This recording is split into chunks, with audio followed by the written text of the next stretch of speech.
চড়ুই পাখি উঠছে সেটা আমি কিভাবে দেখবো?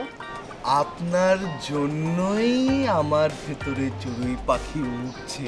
ফ্রুত, ফ্রুত, ফ্রুত, ফ্রুত, ফ্রুত, ফ্রুত, ফ্রুত। আপনার কোনো কথা আমি আসলে সিরিয়াসলি নেই না, কারণ সিরিয়াসলি যদি নেই আমি আপনার সাথে নর্মালি চলতে পারবো না। যাই হোক, আপনাকে একটা কমপ্লিমেন্ট দেওয়া ছিল, সেটা হচ্ছে লাস্ট যেদিন আমার সাথে দেখা হয়েছিল আপনি আমাকে একটা অদ্ভুত সুন্দর নাম দিয়েছিলেন, নিষ্পাপ বায়ু। নামটা কিন্তু আমার অনেক পছন্দ হয়েছে, কারণ ইউনো এখনকার সময়ে ছেলেরা মেয়েদেরকে কি সব অদ্ভুত সব নামে ডাকে, লাইক বাবু, মোনা, সোনা, টিয়া, বেবি। বাট ওই পয়েন্ট অফ ভিউ থেকে আপনার নামটা কিন্তু অ্যাকচুয়ালি ইন্টারেস্টিং, অনেক সুন্দর, নিষ্পাপ বায়ু। এভাবে মানে এই ধরনের নামে আমি কখনো কাউকে ডাকতে শুনিনি। থ্যাংক ইউ, নামটা আমার খুব পছন্দ হয়েছে। আপনাকেও ধন্যবাদ। আরেকটা সত্য কথা বলি, আপনাকে দেখে না আমার মনের মধ্যে সঙ্গীত বাজছে। সঙ্গীত? কিসের সঙ্গীত? লা লা লা লা লা লা লা লা লা লা লা লা লা লা লা লা লা লা। এই স্টপ, এই মিউজিকটা আমি কোথাও শুনেছি। হ্যাঁ, বাংলা সিনেমায় যখন একটা নায়ক একটা নায়িকার প্রেমে পড়ে তখন ব্যাকগ্রাউন্ডে এই মিউজিকটা চলে, রাইট? বাই দ্য ওয়ে, আপনি কি আমার প্রেমে পড়ে যাচ্ছেন না তো? আই মিন, ভুলেও কিন্তু এটা হওয়া চলবে না। আমি কিন্তু মানুষটা খুবই ভয়ঙ্কর, অ্যান্ড আমি এর আগেও আপনাকে বলেছিলাম আমি কিন্তু ছেলে পেটাতে আমি ওস্তাদ। তো মাথা থাকে যেন, প্রেমে একদমই পড়া চলবে না। ঠিক আছে, প্রেমে পড়ে যদি পেটা খেতে হয় তবে পেটাই সই। প্রেমেও পড়া চলবে না, পেটাও খাওয়া যাবে না, ওকে? আমি তো আসলে প্রকৃতির প্রেমে পড়ছি, চায়ের প্রেমে পড়ছি। এই 2 কাপ চা দাও। 2 কাপ চা, মালাই চা, খেতে বড়ই মজা।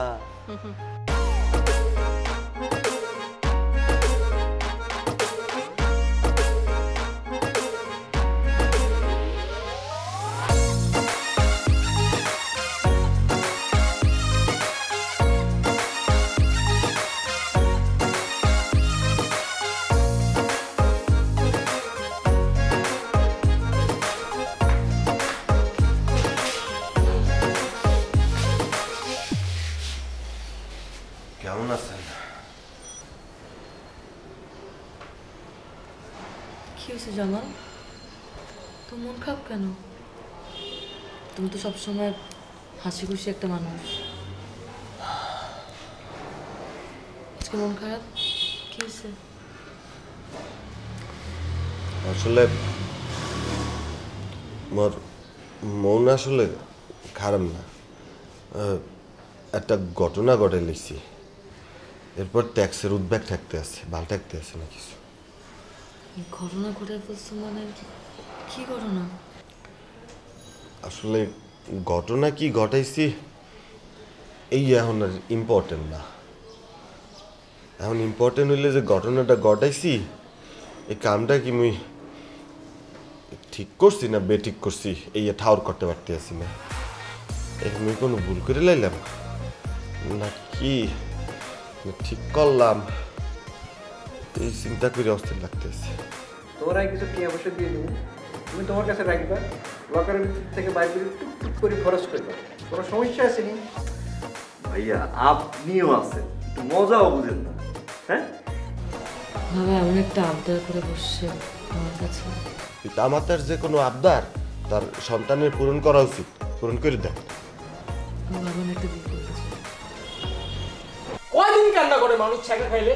কয়দিন তাও? হ্যাঁ, ঈদে তো দেখছি মানুষ 7 দিন ব্যাপী ওই যে নাটক চলে, ফেস্টিভ্যাল হয়, তুই তো 7 দিন ব্যাপী ছাকা খাওয়া ফেস্টিভ্যাল করতেছিস কেন রে ভাই?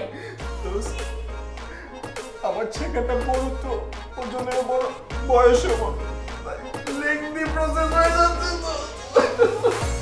ভাই আমরা সবাই স্টুপিড, ভাইয়া আমরা সবাই stupid আপু আমরা সবাই stupid আপু আমরা সবাই stupid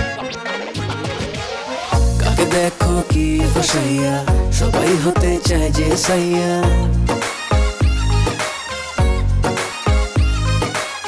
দিল শেষে মাঠে যাইয়া লাগে গঞ্জাম তাতা থাইয়া